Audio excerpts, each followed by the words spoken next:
So,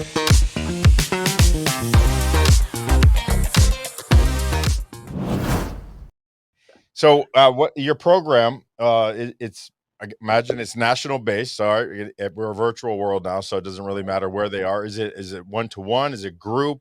And what's the average time of your courses? And tell Yeah. us about that. What that looks like. Well, on the B2B side, where we're married up with the small to medium sized businesses that want to invest and grow their people, we typically we want to understand where they are and what their ultimate objectives are. But the ideal situation, we bundle up a group of their people with a Yeah. contract for a year, and we have weekly meetings with those people. They're 50 minutes. They can opt out, but once they're in, they're in.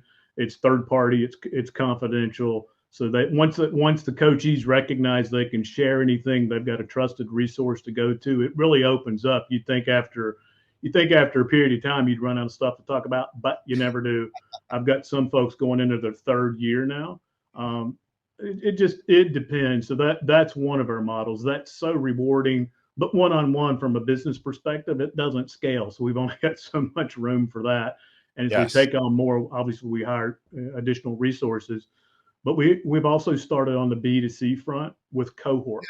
People love cohorts now, so they get to meet other people, recognize they're not in this play or in this game or in this world alone. And when you can bring in people globally across different functions, different industries, it's kind of magical as well. The cohort is the new mastermind, right?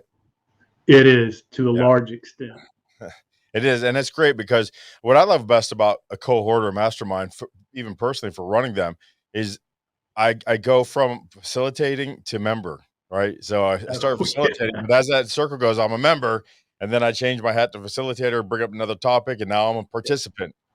So it helps us all grow our business together too. So I get as much out of those things as I give. I find. Yeah, yeah. Well, you have to give, and right now it's add value, give, and then at some point you're kind of you're taking a withdrawal from that account because we're all in business. But it's a matter of you add value. There's no shortage of information, but what people are looking for is a way to engage quickly, ramp up. Our generation was more about making your bones and working you contribute your time and your energy to make a difference.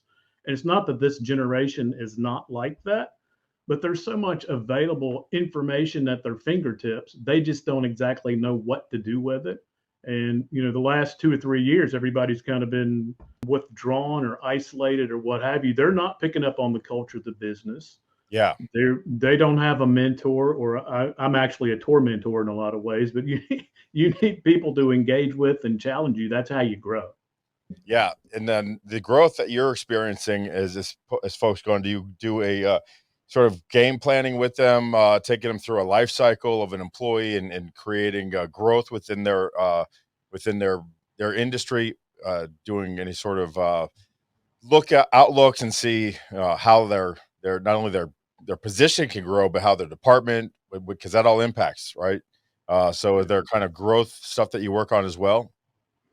There is one of again, I'm a recovering engineer, so I'm very much about processes and models and frameworks. They're very much a safe place to play. But what I've learned, having done literally thousands of one-on-ones, invariably when you get started, there's 5 to 6 things that always come up. What people are concerned with, worried with, they're worried about their presence, their confidence, their credibility. How do I get trust? How do I build trust? How do people perceived? How do I drive my client value equation? How do I win new clients? Those elements. But I've got a framework. It's a 5 pillar framework I built out. It's been more than 20 years ago now, but I've just been growing it and building it over the years. I kept it very, very close to the vest for a long time. But when I took on the HR new talent acquisition for the last couple of years, I actually pulled that out, blew the dust off of it, and kept managing growing it forward. But that's literally the way we run our cohorts now, because they're the underpinnings of the human engagement element.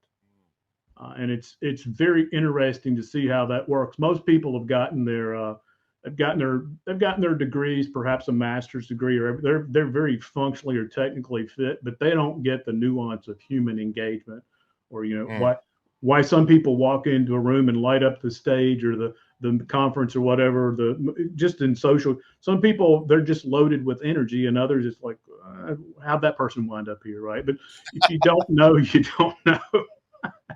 Yeah, and maybe they're not engaging them. Also, I mean, you get these people in, and you don't put them in the right seat in the right bus, Yeah, and then you wonder why they're not energetic or why they don't like to go and show up. So